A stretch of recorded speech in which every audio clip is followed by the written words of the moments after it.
आज हम पढ़ेंगे कार्ल मार्क्स को। जैसा कि हम कार्ल मार्क्स के बारे में बहुत कुछ भी जानते हैं, जो राजनीतिक चिंतन के इतिहास में कार्ल मार्क्स को वैज्ञानिक समाजवाद,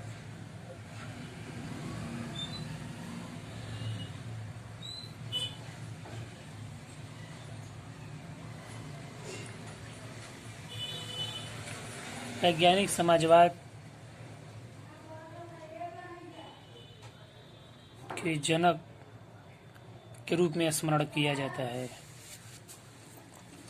कार्ल मार्क्स के दर्शन ने समूचे संसार में हलचल मचा दी। बुद्धिजीवी और शासक वर्ग को ही नहीं, आम जन समुदाय को भी झकझोर दिया।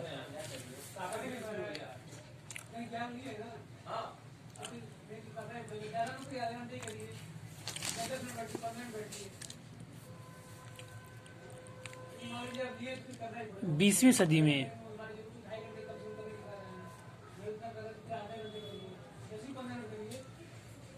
सदी में इसके विचारों ने, कार्ल मार्क्स के विचारों ने जितना दुनिया को आलोकित किया, उतना संभवतः और किसी भी विचारक के चिंतन में नहीं हम देख पाते हैं। इस दृष्टि से यदि हम कार्ल मार्क्स की तुलना महात्मा बुद्ध, ईसा, पैगंबर मोहम्मद साहब से की जा सकती है।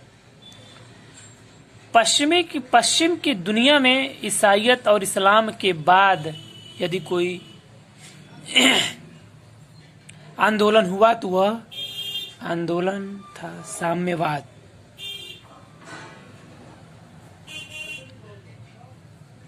पश्चिम में ईसाईयत और इस्लाम के बाद साम्यवाद जैसा कोई जन आंदोलन हुआ ही नहीं, और उन्हीं के नाम से प्रचलित मार्क्सवाद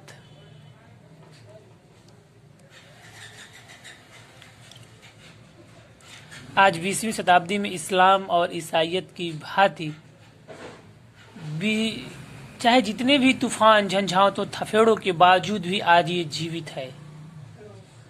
कार्ल मार्क्स क्रांतिकारी,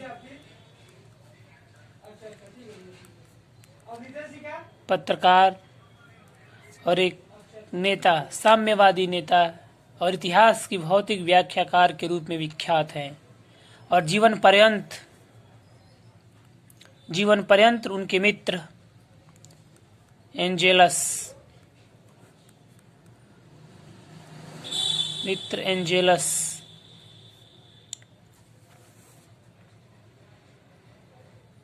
सहयोग से उसने इस क्रांतिकारी अर्थशास्त्र की रचनाएं भी की, जिनका बौद्धिक आधार मानकर रूस और चीन इत्यादि देशों में सामाजिक क्रांतियां हुई। जैसा कि हम जानते हैं, यह क्रांति चीन और रूस में, चीन में 1949 में और रूस में 1917 में लेनिन के नेतृत्व में, और ये माओ के नेतृत्व में।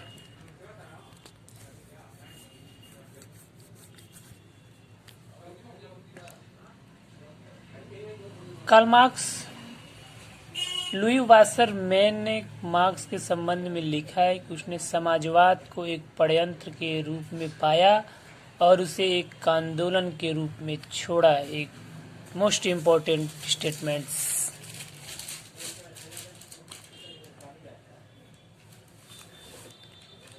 लुई वासरमैन ने इनके संबंध में लिखा है कि उसने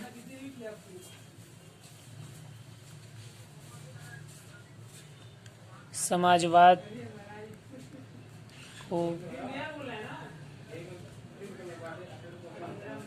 एक षड्यंत्र के रूप में पाया।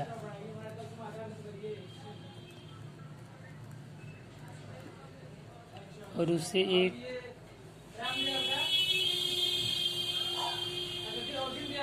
आंदोलन के रूप में छोड़ा।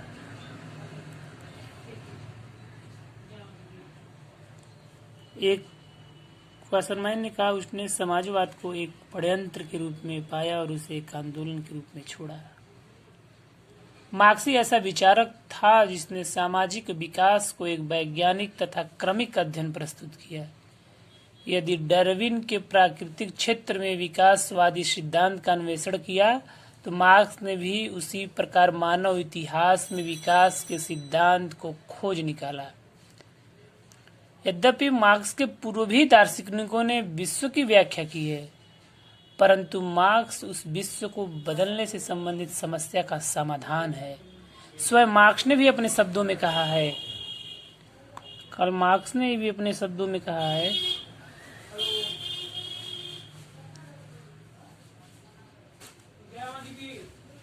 दार्शनिक अब तक विश्व की व्याख्या करने के प्रयास करते रहे।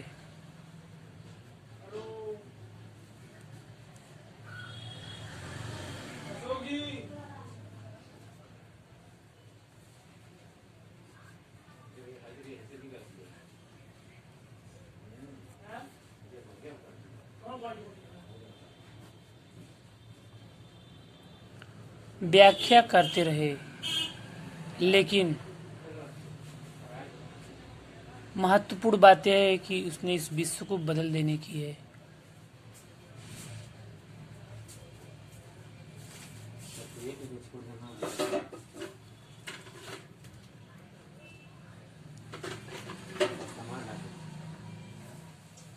लेडीज बैग एक कुछ कहना है अंदर ना बैग ले लिया संचालित है मैंने बहुत गलती कही है ना तो बोल दिया ये कोई बुलेट नहीं आया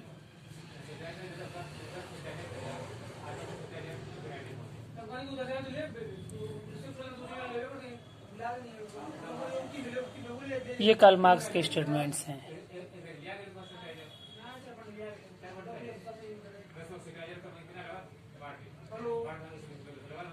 मार्क्स ने विश्व को वह दर्शन दिया जो साम्यवाद का आधार बना। मार्क्स द्वारा समाज के आर्थिक एवं भौतिक विश्लेषण में बनाई गई दृष्टि को ही मार्क्सवाद कहा जाता है। सत्य तो यह है कि मार्क्स के विचारों का अध्ययन किए बिना हम समाजवाद का अध्ययन अपूर्ण माना जाता है और मार्क्सवाद केवल श्रमिकों की आवाज तथा क्रांतिकारी हिंसात्मक राजनीतिक प्रवृत्ति मानना, जैसा कि कुछ लोग समझते हैं, बहुत बड़ी भूल होगी। समाज की एक विविध अवस्थाओं का वैज्ञानिक अध्ययन है। यदि देखें तो मार्क्सवाद प्रथम दर्शन है जिसने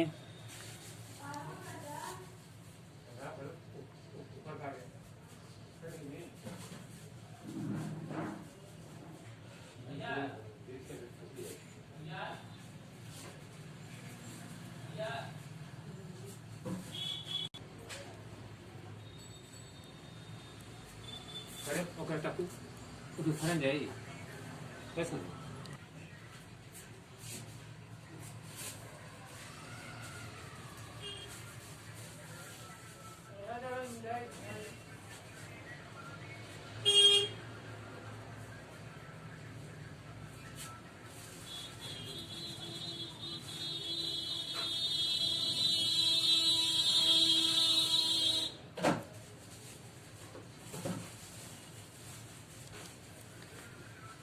मार्क्स प्रथम दर्शन है जिसने द्वंद्वात्मक भौतिकवाद, इतिहास की आर्थिक व्याख्या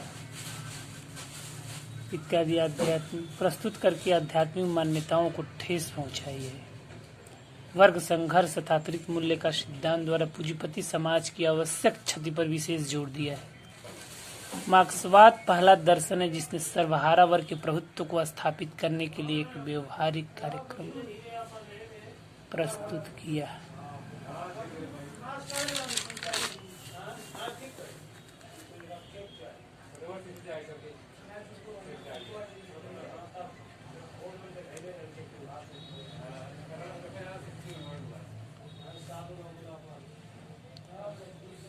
कार्ल मार्क्स का जन्म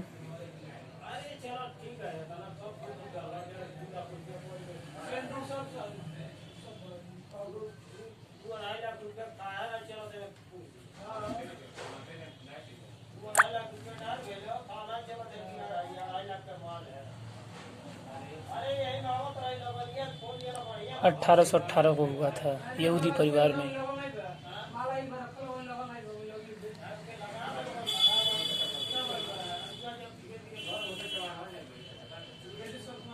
कार्ल मार्क्स अपने जीवन में उसके प्रेरणा स्रोत थे फ्रांसीसी क्रांति के प्रेरणादायक विचार रूसो वॉल्टेयर के क्रांतिकारियों को भरपूर से प्राप्त हुए और जबरदस्त परिवर्तन आया।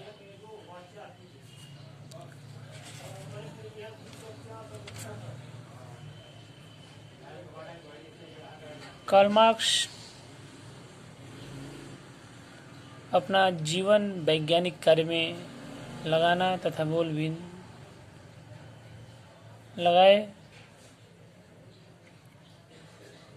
कार्ल मार्क्स ने अपने जीवन में 1844 में मार्क्स का परिचय जर्मन फ्रांस वार्षिकी में एक जर्मन वासी किंतु मैनचेस्टर के व्यापार करने वाले फ्रेडरिक एंगल से हुआ, जिससे दोनों में घनिष्ठ मित्रता हुई।